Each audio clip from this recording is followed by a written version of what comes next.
NARS is outgrowth of Remote Sensing Center established in 1971 under the Academy of Scientific Research and Technology. In 1994, it was a decree to establish NARS as an organization under the Ministry of Higher Education and Scientific Research. National Authority for Remote Sensing and Space Sciences in Egypt is the lead institute and the coordinator of the NAFCOST project. The NAFCOST project is funded from the European Commission, the African Union Commission, GEMIS and Africa program. It is a partnership between 4 countries in Northern Africa: Egypt, Tunisia, Morocco, Mauritania, in addition to a regional organization named Center for Environment and Development for Arabic region and Europe. NAFCOST project one of the most implemented projects in North Africa. It studies the observation of the coast, studies the desertification of the area, studies the development.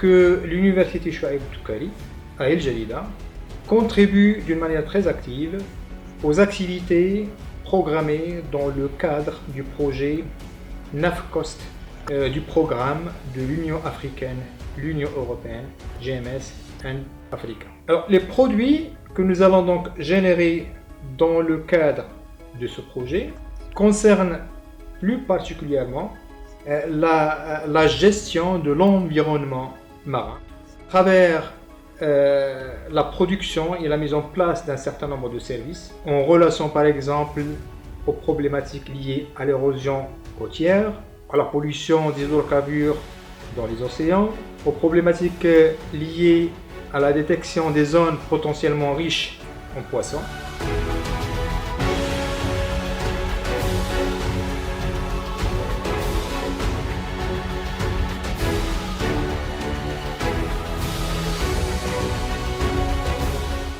Pour l'observation et le suivi des écosystèmes côtiers en Tunisie, le projet NAFCOST favorise l'utilisation des moyens et des outils innovants.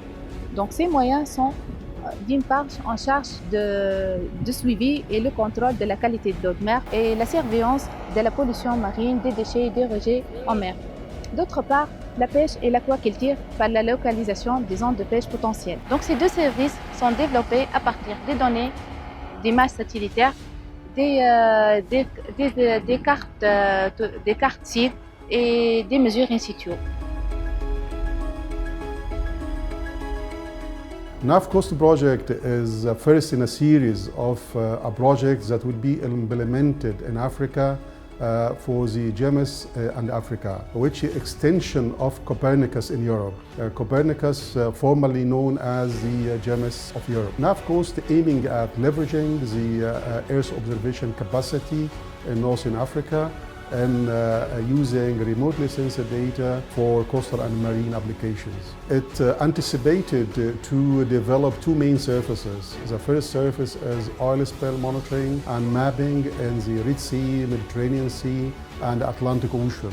As you know that oil spill monitoring is harming the environment and disturbs the ecosystems. This is why we make this service available for the stakeholders to make sure they take the necessary actions for remediation of the environment or penalizing the source of pollution.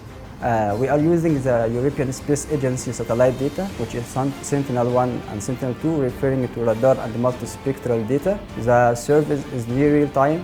We detect any incident and inform the environmental agency, can take the appropriate action, and we help them in identifying the source of pollution. The service is already applied successfully in Egypt along the Mediterranean Sea and Red Sea, and currently started to be applied also in our partner countries of Mauritania, Morocco and Tunisia.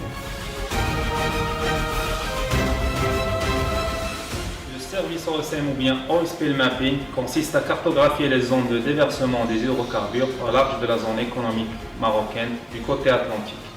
Allant au nord de la ville de Mohammedia dans le port s'est transformé en port pétrolier depuis 1961 jusqu'à la ville de Séfi au sud, dont la principale activité du nouveau port qui a été inauguré en 2013 et le trafic charbonnier. Passant par les ports de Casablanca et Georges Clasfar, cette zone constitue plus de 80% du trafic national. Par ailleurs, ce service sera d'une grande valeur ajoutée à un certain nombre de parties prenantes.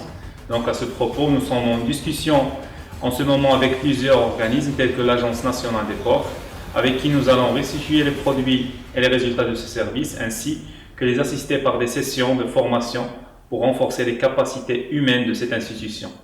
À noter enfin qu'il s'agit d'une première en son genre, reliant un établissement de recherche universitaire à un autre organisme de gestion des problématiques de la pollution des hydrocarbures dans la mer. The second main services is the potential fishing zones, which is the open sea fishing that support local fishermen and local community and the fish resources and the fish organization in the region. Potential fishing zones is the main service provided by NAF Coast project to the society. BFZ is to map up areas potentially important for fishing along the African North Coast, Mediterranean Sea and the Atlantic Ocean by using Earth observation data such as the European Satellite Sensor, Sentinel-3, as well as MODIS data. This service is closely dependent on sea surface temperature and total chlorophyll A, which are varying seasonally and temporarily, and accordingly, BFZ is varying with season and location. This service has been applied along the north coast of Egypt by NORS for detecting Sardinella autoria, which is considered one of the most important fish types within the Egyptian Mediterranean water. As well, this autonomous service has been applied along the coast of the partners countries, Tunisia, Morocco, and Mauritania, in addition to Egypt. NORS developed the BFZ model for detecting the most economic fish type in the Mediterranean sea water, and this model has been delivered to the other partners from Tunisia, Morocco, and Mauritania. They applied this model and they did the same process for their coastal zone.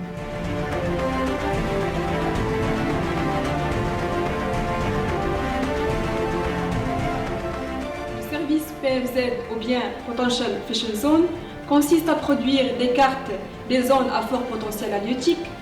Notre étude sera focalisée sur la sardine, étant donné que le Maroc est à la fois le premier producteur et exportateur à l'échelle mondiale, en assurant une production de plus de 70%. Il est considéré depuis longtemps comme un leader en sardinerie et conserve, notamment le port de Safi a été depuis longtemps un port dédié exclusivement à ce genre d'industrie. En effet, ce service a pour but de fournir des cartes de prévision à court terme pour délimiter des zones à fort potentiel halieutique. Cependant, c'est un service qui va apporter une grande valeur ajoutée à quelques utilisateurs finaux, tels que les petits pêcheurs et les grandes compagnies de pêche maritime. C'est dans cette optique que nous sommes actuellement en discussion avec les associations et des coopératives de la pêche artisanale auxquelles nous allons fournir, en plus de ce service, des formations adaptées à leurs besoins.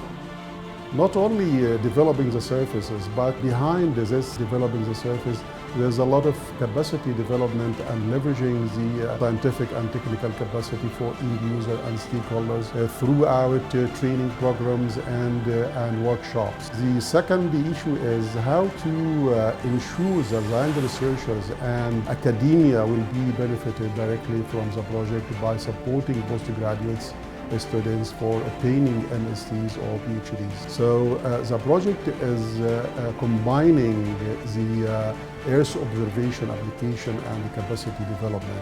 Actually, one of the main objectives of NAF Coast project is to provide services and also to disseminate these services through the outreach. These objectives has been disseminated through a series of training workshops to disseminate the function of Earth observation application in the coastal and marine environment. So we were keen to plan for training course materials and workshops throughout the long period of the project. At the beginning of the project, we managed to have a workshop disseminated here at NORS premises This was on remote sensing and image processing, offered by NARS and coordinated by NARS as well. It has been developed a very good workshop for the trainees, which I think a number of 15 to 16 trainees have been attended this course, representing for the old consortia from Tunisia, Mauritania, Morocco, plus Egypt. And also we managed to invite some of the postgraduate students to attend this course as a sort of support from the project to the academia area. The last period, and due to the COVID-19 problem, we have the challenge to change our plan a bit. We succeeded to have this training workshops online. We offered like 5 series of workshops. I think up to 20 candidates have been participated in these workshops, and we offered this also for the stakeholders and the end users through another series of workshops. One more workshop we have offered online. It was coordinated again by NARS, but provided by Cartologic. Cartologic is a specialized expert company in this area of training. It was disseminated for open source QGIS and also the JNode. I think a number of 20 participants have been participated in this workshop. It lasts for 8 days. Generally, we can say that NAFCO succeeded to have a series of 6 workshops attended by 3-8 trainees. We offered 5 course materials, and we have 2 videos disseminated for teaching all the beneficiaries and the end users. We have also 2 webinars that disseminated the service for all the disciplines, and also we have online teaching materials have been disseminated through the portal for the project, and all this material is available for everyone within the consortium and even from outside the consortium. More importantly, as the dissemination and outreach, how to make sure that these outcomes and the outputs from the project will be distributed to the professional people, the stakeholders, the users, via website, geoportal, social media, posters. A lot of outreach and dissemination already been implemented and developed. Nothing is more important to success of a project than effective communication to ensure high level of engagement of wide community in relation with project outcomes. The project team provides services and formulate messages to communicate with stakeholders. The role of communication is to deliver services and messages to different stakeholders, and for sure stakeholders review these services and provide feedback and comments to enhance the services. Different channels and tools are used to communicate with the stakeholders, such as communication materials, flyer, posters, for sure, social media, Facebook, Twitter, YouTube, and regular media like related TV programs and public newsletter, regular project newsletter, and website and geoportal. We take advantage of different events such as workshops, conferences, and etc. The project enabled to make communication with the stakeholders by providing the outputs and outcomes of maps of oil spill or the potential fishing zones, which regularly distributed to them. This made the stakeholders and users being rely on these outputs and start to seek these services dominantly and regularly. The Environment Agency in Egypt is one of the major stakeholders of this project for getting the maps and the timing of the oil spills. You might know that we provide this service for the oil pollution within 4 to 6 hours of the incident. This enables the Environment Agency to spot who made this kind of pollution, to penalize them, and take the appropriate actions to remediate the environment.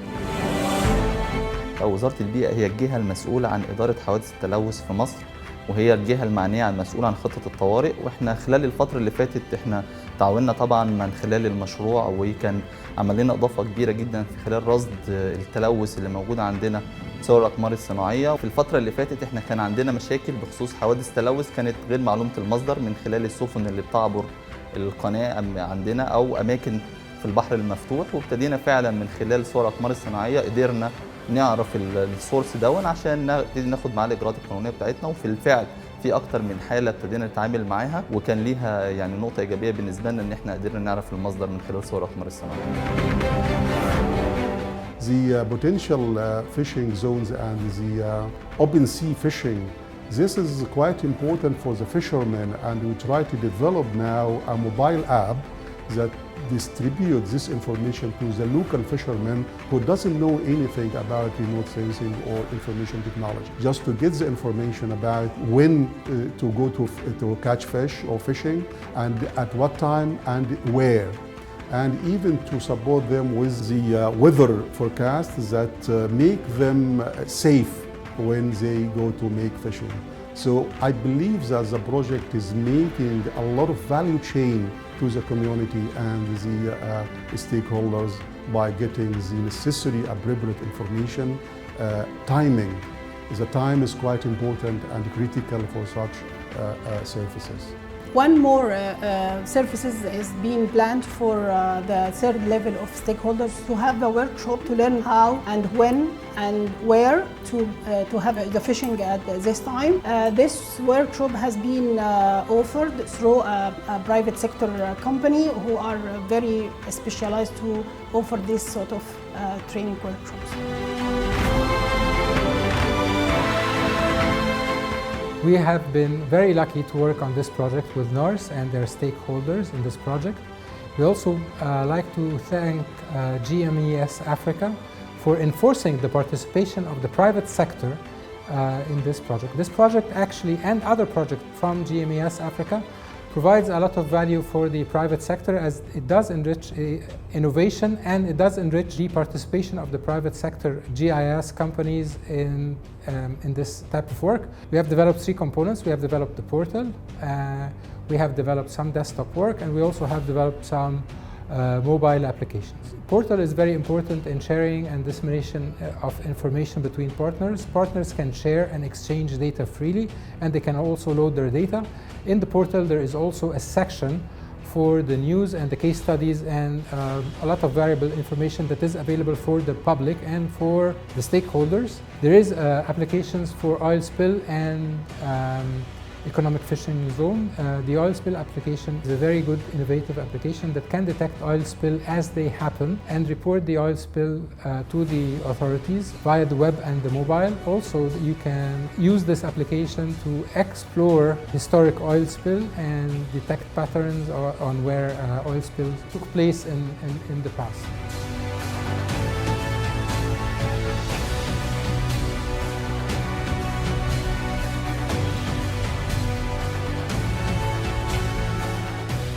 Les services et les produits seront par la suite compilés et présentés sous forme de solutions et remis par la suite à nos partenaires socio-économiques qui vont donc les intégrer certainement dans leur politique de gestion.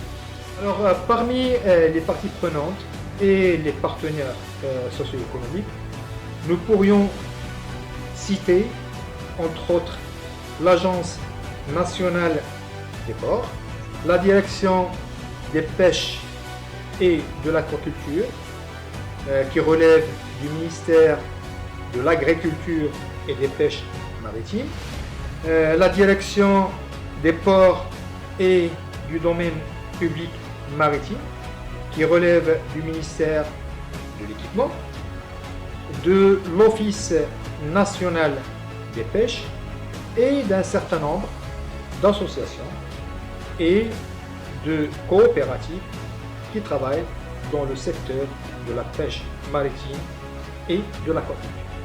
Donc le projet NAFCOST appuie la stratégie nationale tunisienne pour faciliter le développement socio-économique et favoriser tout ce qui est développement, économie sociale et prévenir l'environnement côtier et marin des risques qui est en danger.